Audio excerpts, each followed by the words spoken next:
Vou chamar o Roberto Walter, ele que é CFA e também sócio da Vulcain aqui conosco. Roberto, seja muito bem-vindo à BMC News. Obrigado pela sua participação aqui. Bom dia para você. Bom dia, obrigado pela oportunidade. Roberto, quero começar falando contigo a respeito desse resultado de JBS. Inclusive, estava vendo a movimentação aqui, investidores aparentemente gostaram dos números, mesmo tendo ali uma queda no EBITDA, no lucro em relação ao ano passado, veio melhor do que a expectativa. Eu queria que você desse um panorama, traçasse os principais pontos importantes que você viu nesse resultado de JBS, como que você avalia. Está com o grupo dos investidores que ficaram animados com esses números do frigorífico? Perfeito. Então, a JBS soltou o resultado trimestral ontem. É a maior empresa de alimentos do mundo, certo? É uma empresa bastante grande, impressionante. O resultado, em resumo, ele parou de piorar, certo? Se a gente acompanhar, como tu comentasse, caiu o EBITDA, caiu receita em relação ao ano passado, mas no primeiro trimestre tinha caído ainda mais em relação ao primeiro trimestre do ano passado, então parou de piorar, e isso aí é um alívio, assim, no sentido de que o pior parece que já passou. O segundo semestre deve ser já melhor, e o ano que vem ainda melhor que 2023. Então, a maior parte dos segmentos, lembrando que a JBS se divide em 6 segmentos, a maior parte deles apresentou queda de receita, que já era esperado. O preço das proteínas, como a gente pode ver nos supermercados aí, estava muito alto ano passado. Todas as proteínas, carne bovina, frango e carne suína. E esse ano começaram a cair, então era normal que todos os frigoríficos estão com queda de receita. Agora, as margens que pararam de piorar. Então, todos os segmentos tiveram, seja uma melhora de margem ou uma estagnação da margem, uma parada da piora, e isso é positivo. Fora isso, a gente pode comentar cada segmento mais em detalhe, mas o capital de giro teve uma redução, e o CAPEX veio aí em linha com a depreciação. Nos últimos trimestres estava acima da depreciação, a empresa investe bastante em expansão, mas esse trimestre parou um pouco de investir, e isso fez com que houvesse uma geração de caixa importante e uma redução da alavancagem. A dívida foi de 84 bi para 80 bilhões, ainda é uma dívida relevante, mas houve uma redução aí, o que também foi positivo. Roberto, eu estava até dando uma olhada no resultado e em algumas falas aí da gerência da companhia, e mais do que os números propriamente ditos, você acredita que o que tem animado o mercado, ou trazido um certo otimismo, é o guidance que estão dando? Inclusive, eu até estava olhando aqui falando, poxa, a gente espera um próximo trimestre com EBITDA que vai dar geração de caixa no terceiro e no quarto trimestre. A gente espera os resultados financeiros melhores nos próximos 2 trimestres também, possibilitando lucro para a companhia. Enfim, essa visão, independentemente de um ciclo de gado um pouco mais complicado, de algumas questões em relação ao aumento do preço dos grãos, essa possibilidade, essa visão de futuro do gestor financeiro da companhia, isso pode estar trazendo esse otimismo também? Como que você vê o futuro da companhia de acordo aqui com essas falas trazidas? Perfeito.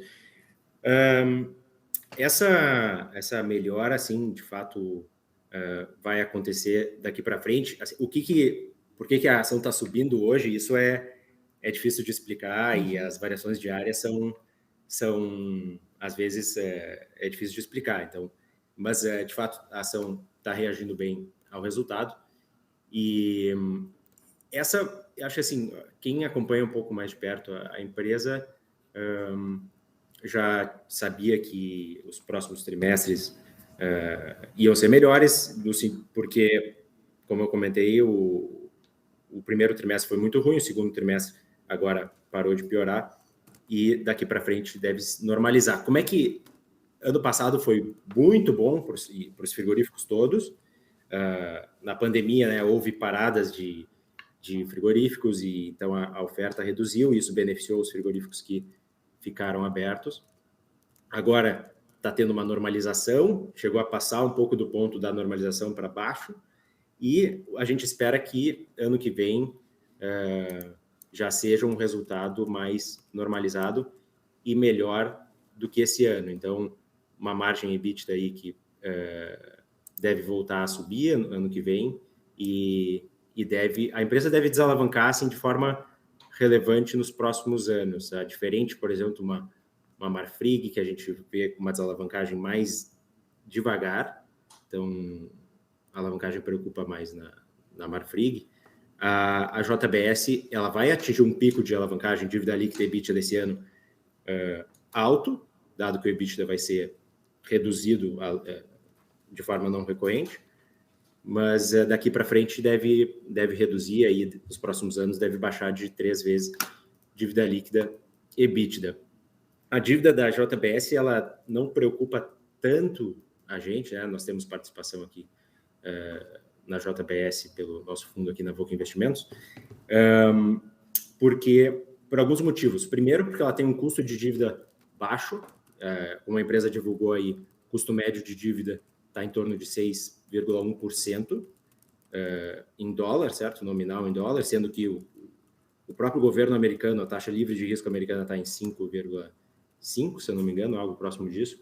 Então, a JBS conseguiu travar esse juro nos anos anteriores, agora ano passado e ano retrasado, quando o juro americano estava perto de zero, a JBS conseguiu travar esse juro pré-fixado a 6,1%. Então, é bastante baixo. Isso dá uma tranquilidade. Outra questão é de que a empresa não tem covenants na dívida, então ela pode ter dívida, o quanto de dívida ela quiser, ela não precisa respeitar múltiplos de dívida como outras empresas, que às vezes não podem passar 3 vezes ou 3,5 vezes dívida líquida EBITDA. E a JBS também ela pode ter mais alavancagem, mais dívida do que os outros frigoríficos, porque ela é diversificada em diferentes regiões e proteínas. Então, o resultado da JBS ele é mais estável. Não é como os outros frigoríficos da Bolsa, aí, Marfrig, Minerva e BRF, todos são focados em uma proteína. Minerva e Marfrig focados em proteína bovina e a BRF em frango. Agora a Marfrig comprou uma parte da BRF, então está exposta também ao frango. Mas essas empresas que são mais focadas, elas têm um resultado que é mais volátil, né? Cada proteína e cada região tem um ciclo diferente. E a JBS, como ela tem várias regiões e várias proteínas, ela tem um resultado menos volátil, e isso faz com que dê mais tranquilidade que ela vai todo ano conseguir pagar o juro da dívida e então ela pode ter um endividamento maior. Roberto, Alex falando aqui, você estava falando em relação, prazer falar contigo primeiramente, você estava falando em relação à desalavancagem financeira, enfim, alavancagem operacional, volta de margens, enfim, eu queria que você citasse um pouquinho mais a discussão em relação à listagem lá fora, né? Inclusive, o Tomazoni disse diversas vezes, né, que isso vai ajudar, enfim, os resultados vão ser em dólar, né, vão divulgar resultados em dólar, até porque a companhia é global, né?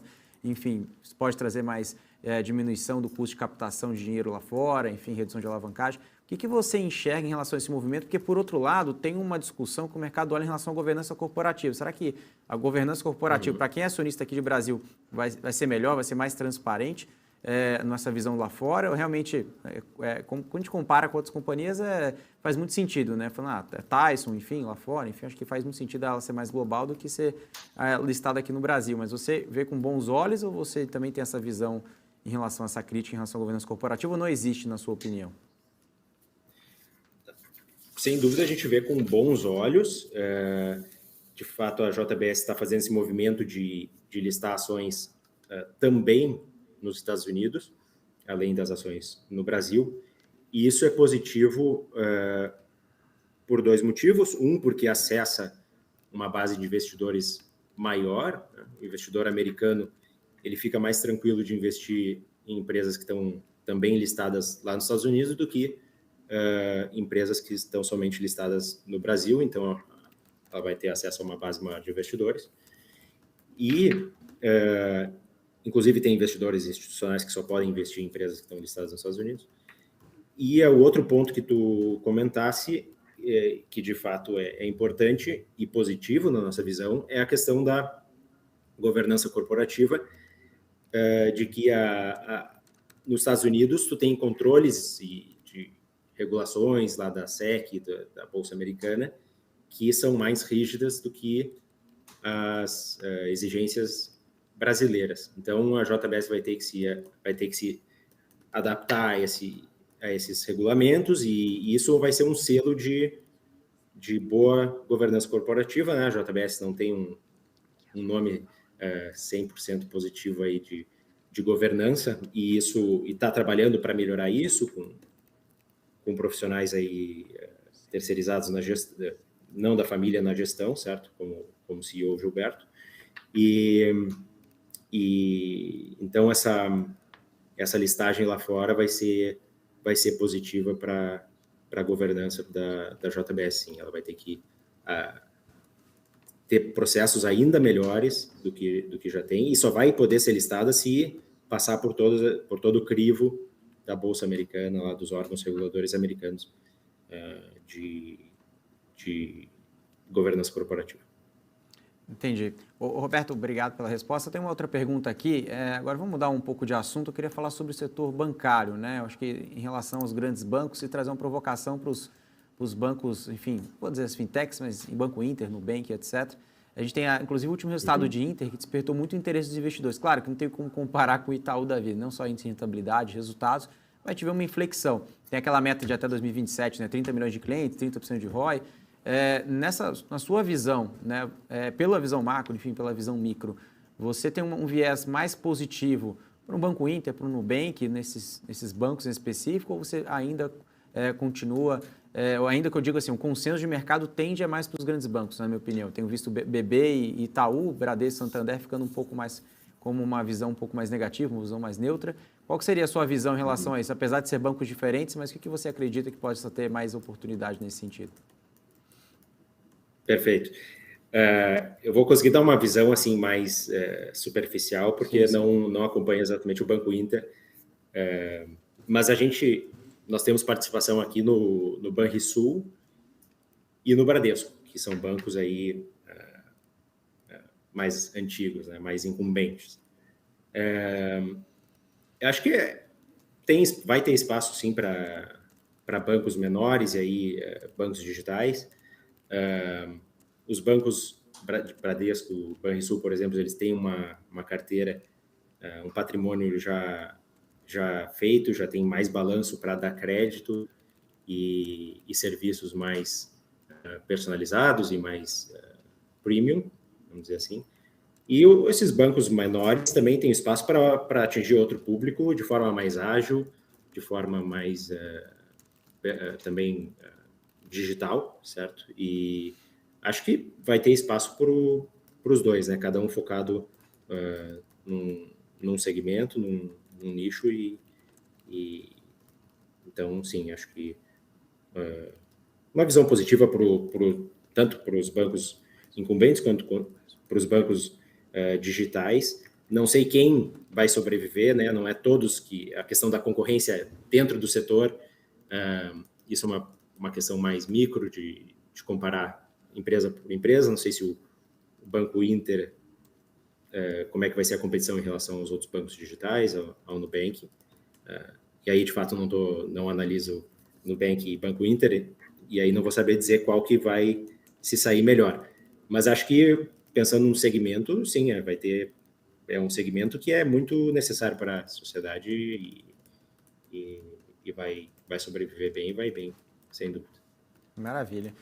Uma outra pergunta que eu queria trazer aqui, inclusive com os resultados, que eu também não olho de uma forma muito próxima, mas eu olhei por cima até resultados de algumas varejistas, né? Saiu o Magalu recentemente, tinha saído aquela Via, com aquele plano de transformação da Via. E quando a gente olha para, principalmente, claro que são setores diferentes, mas está dentro do varejo, né? Vivara e Track and Field, que são setores voltados mais para a alta renda. E nós vimos um setor com uma dinâmica diferente, né? Eu vi ali Vivaro com resultados mais robustos, né? Crescimento de receita, crescimento de EBITDA, margem também. Olhando Track and Field da mesma forma, né? Crescendo receita, crescendo, repassando margem também crescendo. E por outro lado, os outros varejistas não nesse mesmo caminho, né? Acho que seria um pouco mais o posicionamento estratégico, tem a questão também das empresas.